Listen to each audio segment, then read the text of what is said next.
নমস্কার বন্ধুরা, ধর্মবচন বাংলা চ্যানেলে আপনাদের সবাইকে স্বাগত জানিয়ে আরও একটা নতুন ভিডিও নিয়ে চলেছি। বন্ধুরা, শ্রাবণ মাস তো পড়েই গেছে। বহু ভক্ত, অগণিত মহাদেবের ভক্ত আছে যারা তারকেশ্বরের পথে যাচ্ছে। তারকেশ্বরের ইতিহাস তো আমরা অনেকেই জানি, কিন্তু তারকেশ্বরের এই অভিশাপের গল্প শুনে হয়তো আপনাদের মনে জাগবে অসংখ্য প্রশ্ন। সেই সব প্রশ্নের উত্তর আপনারা এই ভিডিওতে পেয়ে যাবেন। আজকের গল্পের নাম হচ্ছে তারকেশ্বরের অভিশাপ। বছরটা ছিল 1855। শ্রাবণের এক বৃষ্টি ভেজা সন্ধ্যা। কালো মেঘে ঢাকা আকাশ, বজ্রপাতের মাঝে মাঝে অদ্ভুতভাবে জ্বলছিল একটি মন্দিরের চূড়ো।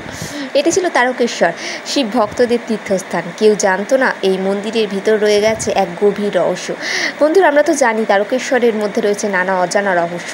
তো সেই রহস্যের উদ্ঘাটনের প্রথম পদক্ষেপ আজকে একটি ছোট গল্পের মাধ্যমে আপনাদের সাথে শেয়ার করছি। তারকেশ্বরে একজন ভক্ত ছিল বাবা তারকনাথের, রামেশ্বর যার নাম।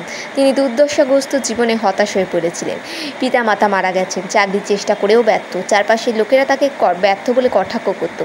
একদিন এক বৃদ্ধ সাধুর মুখে তিনি শুনলেন বাবা তারকেশ্বরের মন্দিরের কথা। সাধু বললেন, শুধু বিশ্বাসের সত্যিকারের আরাধনাই পারে তোমার ভাগ্য বদলাতে। তবে মনে রেখো, তারকেশ্বরের পথে যাওয়া মানে শুধু পূজা না, আত্মপরীক্ষাও। রামেশ্বর রওনা দিল তারকেশ্বরের উদ্দেশ্যে। তারকেশ্বর যাওয়ার জন্য হাওড়া থেকে বিভিন্ন ট্রেন আছে। এছাড়া শেওড়াফুলি স্টেশনে নেমেই নিমতলা ঘাট থেকে গঙ্গা জল নিয়ে বাবা তারকেশ্বরের মাথায় ঢালার জন্য শ্রাবণ মাসে বহু ভক্তই যায়। সে কিন্তু এইসব পথ অবলম্বন করেনি। 3 দিন ধরে সে হেঁটে উপবাস করে অরণ্য পেরিয়ে সে পৌঁছালো মন্দিরে। সেই সময় এত ট্রেনের প্রচলন ছিল না, চারিদিকে জঙ্গল ছিল। রাত তখন 3টে, চারিদিকে নিস্তব্ধতা। হঠাৎ মন্দিরের ভিতর থেকে ভেসে এলো ডমরু আর উলুধ্বনির আওয়াজ। মন্দিরের দরজা বন্ধ ছিল, কিন্তু দরজার ফাঁক দিয়ে দেখা যাচ্ছিল শিবলিঙ্গ জল জল করে জ্বলছে এক অদ্ভুত আলোয়। সে বুঝলো ওই কেবল পুজো না, এ এক পরীক্ষার শুরু তার জীবনে।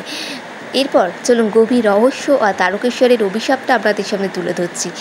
তারকেশ্বর মন্দিরের পুরোহিত বললেন, প্রতিটি শ্রাবণের রাতে একজন সত্যিকারের ভক্ত যিনি নিজের আত্মত্যাগ প্রমাণ করতে পারে, তবে অভিশপ্ত প্রবেশদ্বার খুলবে আর সেই পুরনো রহস্য মুক্তি পেতে পারে। রামেশ্বর তো বুঝতে পারলো এই মন্দির শুধু ঈশ্বরের আবাস না, এটি এক সময় ছিল এক রাজার গোপন সাধনাস্থল, যেখানে অশুভ শক্তিকে বন্দি করে রাখা হয়েছে। শতাব্দী ধরে কেউ পারেনি সত্যিকারের শ্রদ্ধা ও আত্মবিশ্বাস দিয়ে সেই শক্তিকে শান্ত করতে। সেই রাতে রামেশ্বর মন্ত্র জপ করে ধ্যান করে একদম নিঃশব্দে বসেছিল সকাল হওয়া পর্যন্ত। শেষ রাতে এক ঝড়ের সাথে সেই দরজা আচমকা খুলে গেল তারকেশ্বর মন্দিরের। মন্দিরের গর্ভগৃহের এক খাঁচার মধ্যে জ্বলছিল এক কালো আগুন। একটা কণ্ঠ ভেসে আসলো, তুমি কি সব কিছু ত্যাগ করতে প্রস্তুত? ভয়, সন্দেহ, ব্যর্থতা সব। রামেশ্বর বলল, হ্যাঁ, যদি তাতে আমার আত্মা শিবের কৃপা লাভ করে। অবশেষে আগুন নিভে গেল, কালো ছায়া উধাও হয়ে গেল। সকালে গ্রামের লোকেরা এসে দেখে রামেশ্বর শিবলিঙ্গের পাশে বসে রয়েছে, শরীরের জ্যোতি, মুখে শান্তি। সেই দিন থেকে তারকেশ্বর মন্দিরের এক নতুন ইতিহাস শুরু হলো। রামেশ্বর হয়ে উঠলেন তারকেশ্বরী বীর, যিনি প্রমাণ করে দিলেন যদি তার ভক্তি অটুট থাকে আর মনোবল অবিচল, তবেই শিব নিজেই পথ দেখান। বন্ধুরা, এই গল্পটা শুনে আপনারা কী শিক্ষা লাভ করলেন বলুন তো? একমাত্র শিক্ষা হলো, তোমরা জীবনে যতই বাধা আসুক, ভয়কে জয় করে একাগ্রতা নিয়ে এগিয়ে গেলে তুমি নিজেই তোমার ভাগ্য বদলাতে পারো।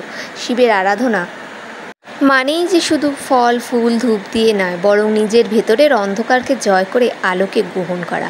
শিব সেই শক্তি যে ঘোর অন্ধকারে আলো দেখায়। বন্ধুরা, এই গল্পটা যে কতটা সত্য তা কিন্তু এখনো যাচাই করে দেখা সম্ভব হয়নি। গল্পটা সম্পূর্ণ অলৌকিক, বাস্তব জীবনের সাথে এর কোনো মতামত নেই। তাই এই গল্পটা নিয়ে আপনারা বেশি কোলাহলিত হবেন না। এটা বহু বছর আগের গল্প, আমি কিছু তথ্য থেকে সংগ্রহ করেছি, তো কোনো বাস্তবে যে ভিত্তি আছে বলে আমার কিন্তু মনে হয় না।